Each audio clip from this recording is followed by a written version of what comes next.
Hello, this is Al Arnold, your Villages Honor Flight Club coordinator, and this is your September monthly meeting video.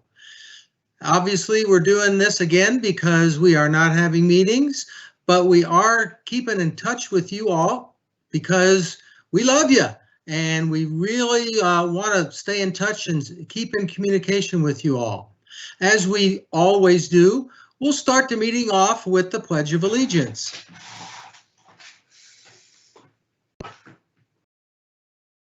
I pledge allegiance to the flag of the United States of America and to the republic for which it stands, one nation under God, indivisible, with liberty and justice for all. Now we'll take a few minutes to do the remembrance of those that have passed, our veterans and our first responders.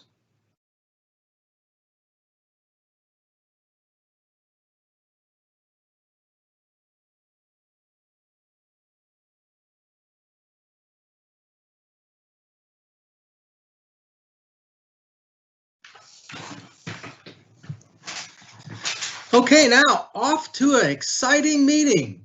We have a wonderful speaker to start this whole thing off. Our Villages Honor Flight Chairman of the Board, Joe Hambright. Joe, over to you.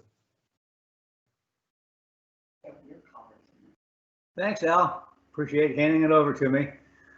Joe Hambright here, calling from Central Indiana. After 26 weeks, 14 days, 29 hours, and 37 seconds, we escaped the bonds of the villages and came up to our daughter's lake house in Central Indiana.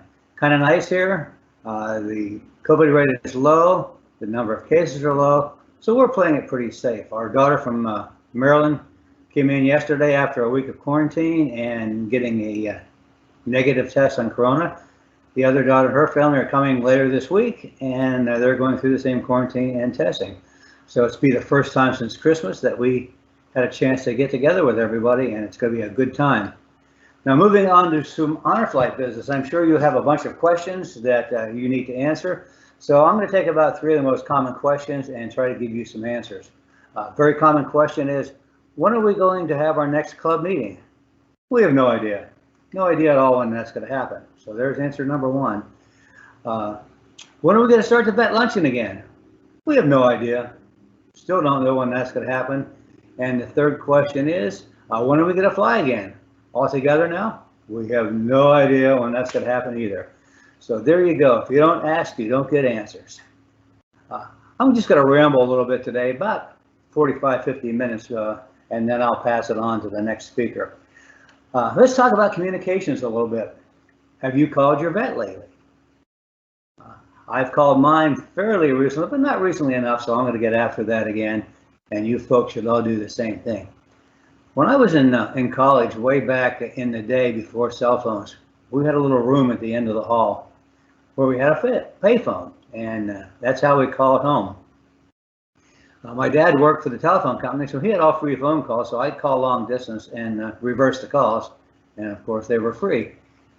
But the funny thing is about that generation, we always called them and they never called us.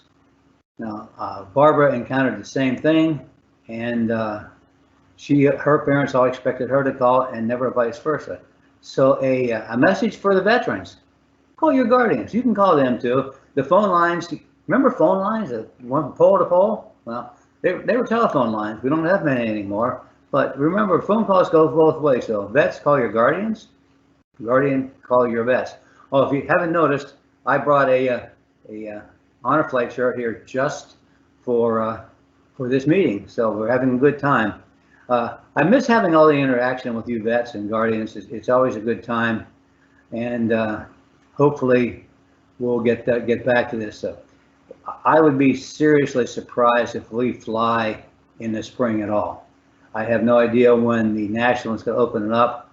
But if you're aware, we were a step ahead of the National in shutting down because of COVID, and we are going to march to our own drum, and we'll open up when we feel it's safe. And rest assured, guys and girls, that we will not start our activities until We being the board of directors and the management team are 100% sure that it's going to be safe. We will not jeopardize our volunteers. We will not jeopardize ourselves, and most importantly, we will not jeopardize our veterans. So I don't have a whole lot more to say except to the World War II veterans. Thanks for saving our world. Not much of a world right now, but we're going to get through all this. For your Korean veterans, I'm sure all you Korean vets that have been on honor flights recognize that we have not forgotten you. To the Vietnam veterans, welcome home. To all the other veterans not in those three categories, thank you very much for your service. Now I'm going to turn this over. I'm not sure who I'm turning it over to, whether it's Jeff Tafori or Computer Charlie or Lunchbox Louie, but let's just say, here's Jeff. Thanks, guys. Have a good day. I hope to see you soon.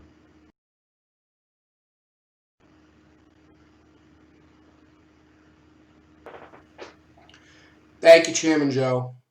Lunchbox Louie here. As Chairman Joe said, we really don't know when the lunch is going to start up again. Many vets and many of the wonderful volunteers have been in touch with us to tell us how much they meet the fraternity that we had in our monthly luncheon. We're also in constant contact with the villages Leesburg, Moose Lodge, our partners in the lunch, and another partner in our lunch, Operation Gratitude. For those of you who are new to the Villages Honor Flight family, Operation Gratitude honors all our vets twice a year. In November, in recognition of Veterans Day, and in July, in recognition of Independence Day. Operation Gratitude sends a nice box full of great gifts, mementos, snacks, and some mail for the vets to read from grateful citizens of ours here in the United States. In one of the recent Operation Gratitude weekly updates sent by its founder and CEO, retired U.S. Marine Corps Colonel Kevin Schmagel, was a video that touched several of us here at Villages Honor Flight. Colonel Schmagel was gracious enough to give us permission to include this video in this production that we're putting together for our September online virtual club meeting. So I'd like to introduce the Operation Gratitude video, Our Ethos.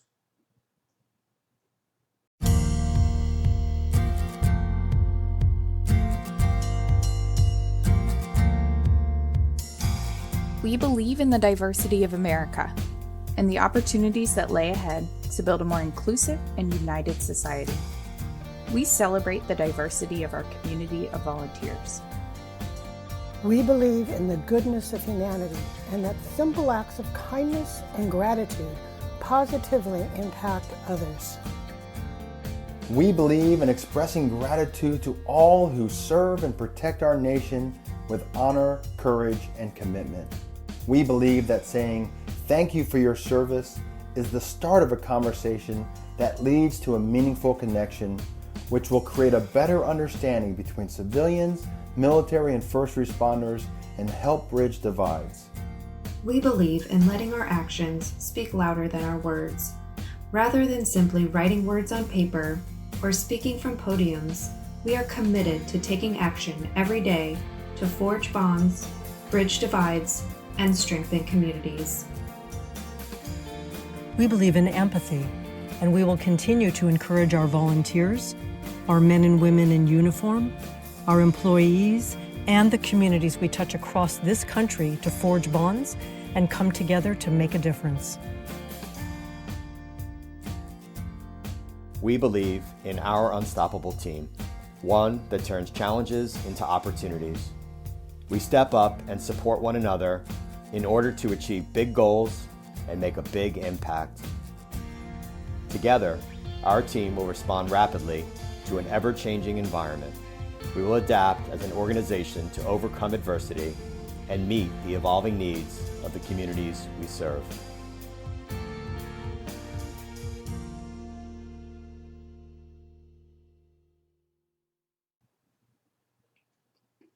I hope the video moved you as much as it did several of us.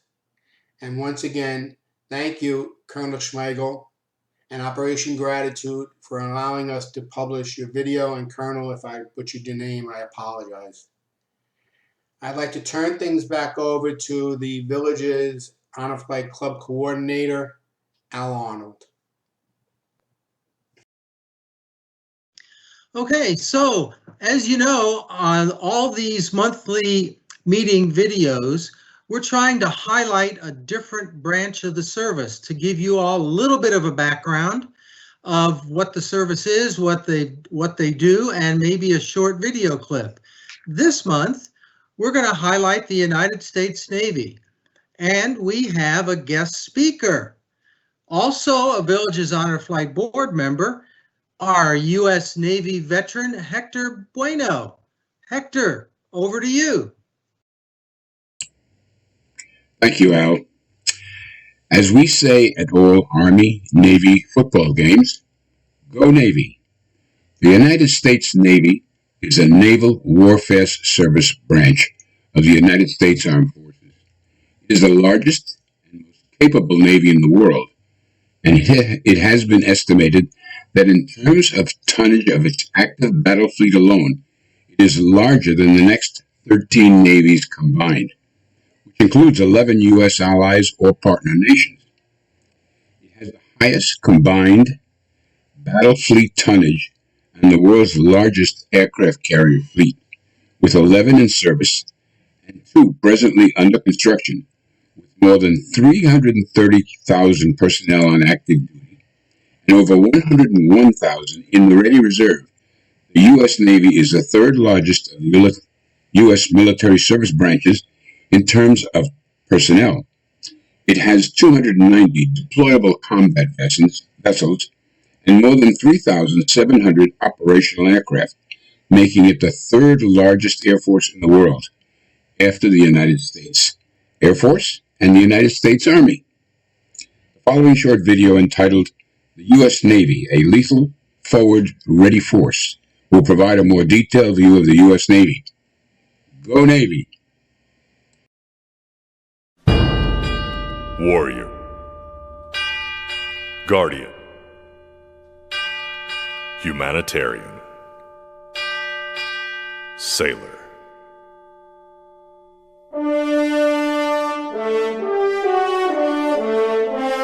Through the centuries, our nation has called upon the services of a select few.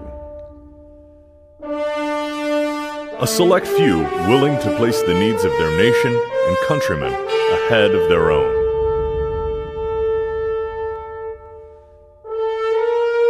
Men and women ready to sacrifice their lives and their freedom to preserve an ideal and a way of life. Overcoming formidable challenges and persevering in the face of hardship, they are the pillars of strength on which this nation and its people rely.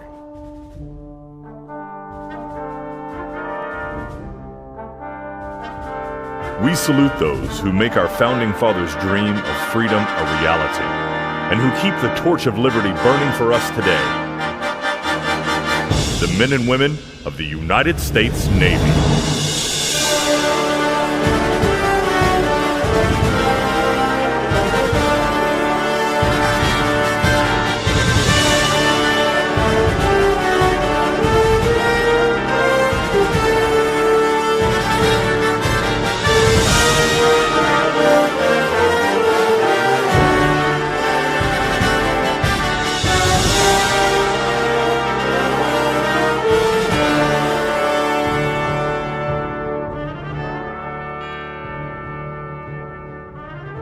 Since 1775, sailors in the United States Navy have given all they have to protect and defend the freedom that we all cherish. Though the uniforms and tools have changed, the fighting spirit of the sailor remains the same. Then, now, and always.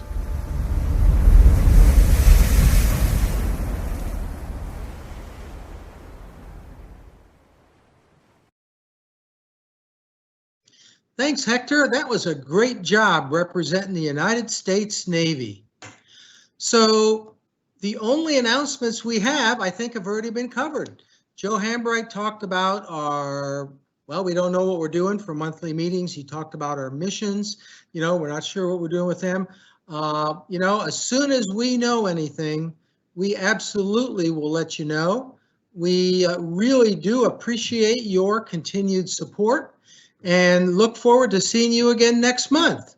So without further ado, goodbye. See ya.